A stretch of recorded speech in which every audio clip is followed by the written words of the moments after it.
जाके इन्वेस्टमेंट करें, तो वो क्या सोचेंगे नहीं कि भाई पूछना किससे है, कि हमने अगर ये इन्वेस्टमेंट करनी है, ये हमने एस्टेब्लिशमेंट के थ्रू करनी है, हमने चीफ ऑफ आर्मी स्टाफ के थ्रू करनी है, हमने प्राइम मिनिस्टर के थ्रू करनी है, और कौन से प्राइम मिनिस्टर, पाकिस्तान के प्राइम मिनिस्टर के थ्रू करनी है या आजाद कश्मीर के प्राइम मिनिस्टर के थ्रू करनी है। तो ये सब चीजों को देखते हुए कोई भी कंट्री चाहते हुए भी वहां पे इन्वेस्टमेंट नहीं कर पाता। जल्द से जल्द इसकी सर्जरी की जाए, जरूरत है इस वक्त आपको सर्जरी की एएसएपी बेसिस पे। बिल्कुल सही कह रहे हैं ताड़ साहब, हमें सर्जरी की जरूरत है और आई विश के कोई इसमें कोई स्ट्रांग बंदा हो जो सारी चीज़ें मैनेज कर सके, वरना इस वक्त 25 करोड़ की आबादी, GDP growth rate 1-2%, inflation 40%, IMF package नहीं दे रही, इलेक्शन होने। बात करें बिलावल भुट्टो जरदारी की कि उन्होंने बात की है, तो मुझे ऐसा लगता है कि इतनी बात बिलावल भुट्टो जरदारी ने नहीं की जितनी उनको लिखकर दी गई है एस्टैब्लिशमेंट की तरफ से। ऑब्वियसली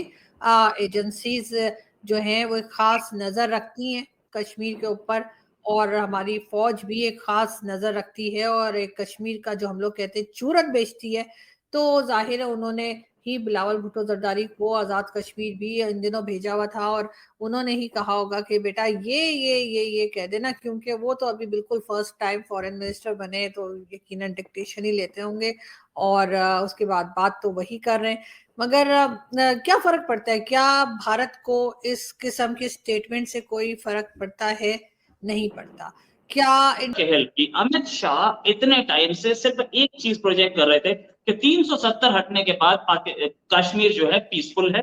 कोई प्रॉब्लम नहीं है, डेवलप कर रहा है, और उसकी डेवलपमेंट को ये अगर इतना नहीं सीखा होता पाकिस्तान, तो इतनी लाइमलाइट नहीं मिली होती इस कश्मीर सेशन को। बहुत छोटा सा प्रोग्राम था वहां पे, वहां टूरिज्म पे एक सेशन था जिसमें एजेंडा बनना था, जो कि मिनिस्टेरियल लेवल मीटिंग है उसके लिए, वो मेन मीटिंग गोवा में होनी है, उसके लिए एजेंडा होना था। इसको इतनी लाइमलाइट ही नहीं मिलनी थी। इस पे इतनी लाइमलाइट मिली कि दिल्ली से जर्नलिस्ट वहां पहुंचे, लंदन से पहुंचे, यूके से यूएसए से पहुंचे, और वर्ल्ड से, पूरी वर्ल्ड से वहां पे जर्नलिस्ट पहुंच गए श्रीनगर में, और सब के सब अब इस समय जो रिपोर्ट चल रही हैं, खास तौर से वो चैनल्स जो चैनल्स पाकिस्तान की स्टैंड को अब तक दिखा रहे थे, अल जजीरा भी और बीबीसी भी और अल अरेबिया भी, वो चैनल्स भी अब ये दिखा रहे हैं कि देखो कितना साफ सुथरा है, कितना डेवलपमेंट है कश्मीर में। अमित शाह अपने मिशन में सक्सेसफुल हुए, और उनके इस मिशन को सक्सेस बनाया बिलावल भुट्टो ने या पाकिस्तान ने। स्ट्रॉन्ग देखिए सब पाकिस्तान के टीवी चैनल्स पे सुबह से जो मैं न्यूज़ देख रही हूँ वो तो ये चल रही है, अब मुझे नहीं पता कहाँ तक ठीक है, तो सुबह से ये बता रहे हैं कि जी पाकिस्तान की एक बहुत बड़ी जो है ना वो फतह है, बहुत बड़ा पाकिस्तान ने जैसे कोई चीज़ जीती है, और वो ये कि भारत को इस चीज़ में हरा दिया है कि वो जो G20 की मीटिंग करवा रहे हैं कश्मीर में, वहाँ पे जी सऊदीया नहीं जा रहा, चाइना नहीं जा रहा, टर्की नहीं जा रहा, इजिप्ट नहीं जा रहा, और ये पाकिस्तान की बहुत बड़ी फतह बताई जा रही है कि पाकिस्तान ने जैसे कोई बहुत बड़ा कारनामा किया है। तो बात अगर हम करें G20 की, किस तरह देख रहे हैं आप G20 को? क्या आपके ख्याल से भारत ने अच्छा किया कि कश्मीर में करवा दिया, या आपको लगता है कि नहीं होना चाहिए था? ठीक है, बहुत आपने मुश्किल क्वेश्चन किया है, लेकिन मुझे आपने बोला भारत ने नहीं को करना चाहिए था या नहीं। डेफिनेटली अगर वो कर रहे हैं, हमारा स्टांस क्या रहा है मुझे आप ये बताएं, या जो लोग पाकिस्तान से देख रहे हैं वो बताएं। हमारा हमेशा से स्टांस यही रहा है कि हमें कश्मीरियों से प्यार है, हम कश्मीरियों के साथ खड़े हैं, हम कश्मीरियों की बेहतरी चाहते हैं। तो भाई अगर हम खुद बेहतरी नहीं कर सकते, लेट्स सपोज भारत ने अगर कश्मीरियों की बेहतरी की है, G20 की मीटिंग वहां पे लेकर जा रहे हैं, इसके अलावा वहां पे वो टूरिज्म को प्रमोट कर रहे हैं। अभी मैं कल एक कश्मीर की जर्नलिस्ट है उनसे बात कर रहा था, उन्होंने बताया कि कश्मीर में, श्रीनगर में खासतौर पे आपको कोई होटल खाली नहीं मिलेगा, आपको एक रूम नहीं मिलेगा मतलब रहने के लिए। तो क्या ये कश्मीरियों का फायदा कौन कर रहा है? ये पाकिस्तान वाले फायदा कर रहे हैं या इंडिया वाले फायदा कर रहे हैं? और पाकिस्तान के लोग जिन्हें कश्मीरियों से मोहब्बत है, उन्हें ये बात समझने की जरूरत है कि भाई हमारी मोहब्बत तो हम तो पूरी कर नहीं सके, तो कोई और अगर उस मोहब्बत को पूरा कर रहा है, उस मोहब्बत को निभा रहा है, अगर कश्मीरियों को फायदा दे रहा है, तो हमें तो उसके साथ खड़ा होना चाहिए, अगर कश्मीरियों को फायदा उसका हो रहा है तो।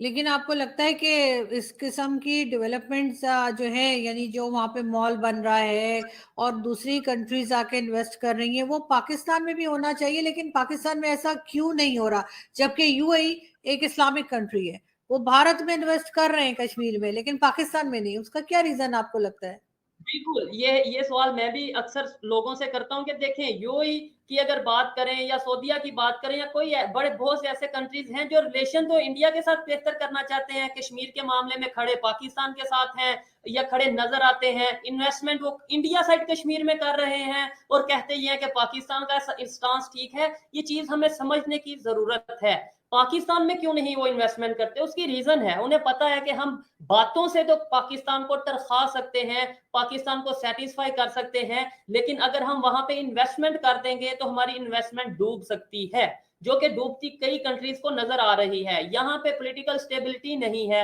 यहाँ पे कौन सी कंट्री चाहेगी इस टाइम पे कि पाकिस्तान में खासतौर पे कश्मीर में आके इन्वेस्टमेंट करे? और लेट्स सपोज तुर्की ही ये चाहते हैं, लेट्स सपोज कि वो कश्मीर में आके इन्वेस्टमेंट करें, तो वो क्या सोचेंगे नहीं कि भाई पूछना किससे है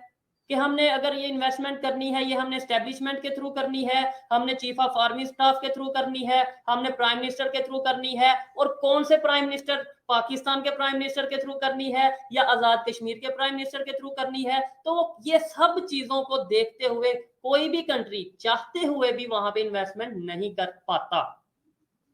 लेकिन आपको लगता है कि जो डार साहब, पाकिस्तान के वजीर खारजा बिलावल भुट्टो जरदारी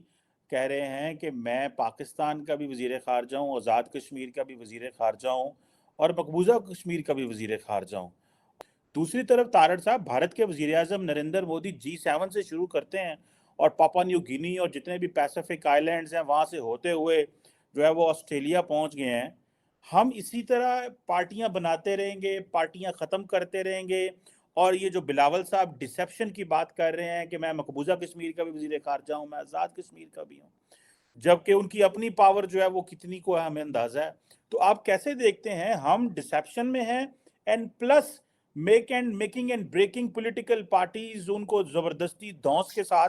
और भारत जो है वो उसको जो है बाइडेन साहब और अल्बाने साहब क्या क्या प्रोटोकॉल दे रहे हैं, जरा हमें बताएं हमारा क्या फ्यूचर आउटलुक है इन केस हम इसी तरह जो है वो अपने मुल्क की social contract and political parties के साथ करते रहे। और भारत की सर ये जो अभी मोदी साहब का विजिट है, इसको आप कैसे देखते हैं? चीमा साहब, आपने बड़ी सही आपने बात की है। मैं मुसलसल इस चीज को ऑब्जर्व कर रहा हूं कि इस वक्त भारत जो है वो किस तरीके से ऑपरेट कर रहा है नेशनल लेवल पर, इंटरनेशनल लेवल पर, और उनकी इकोनॉमी के हालात क्या है। हर चीज उनको सूट कर रही है और मैं इस चीज पे हैरान हूं कि रशिया के साथ भी रिलेशनशिप है, और कल मोदी साहब ज़ेलेंस्की के साथ भी मिल रहे हैं, जो यूक्रेन के बंदे के साथ, उससे भी बात कर रहे हैं। उसके बाद ये कि रशिया से तेल भी ले रहे हैं और तेल को रिफाइन करके यूरोप को बेच रहे हैं, और जिस तरीके से आर्मामेंट्स बेच रहे हैं, जिस तरीके से फ्यूचर को फोरकास्ट किया जा रहा है, किस तरीके से इंडियन इंस्टीट्यूट ऑफ टेक्नोलॉजी से लोग पढ़ के पूरी दुनिया पे जो है वो छाए जा रहे हैं। अमेरिका तो उनके कब्जे में है इस वक्त। अमेरिका बिल्कुल उनके total they have a control on America and American policy. और इस वक्त जो पैसिफिक का दौरा है उसका सबसे बड़ा फायदा भारत ने अमेरिका को मजीद ना सिर्फ सिग्नल भेजा गया है, जिस तरीके से कल वहां पे पापा गिनी में उनके प्राइम मिनिस्टर ने जिस तरीके से उनके पांव छुए, और उसके बाद फिजी ने और पापा गिनी ने उनको अपने हाईएस्ट सिविल अवार्ड दिए हैं,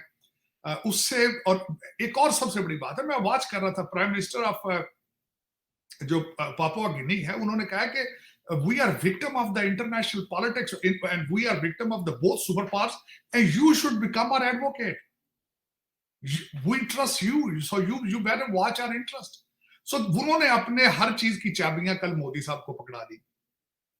और उस पर अब मजबूर होगा चाइना और अमेरिका दोनों लुक टुवर्ड्स इंडिया।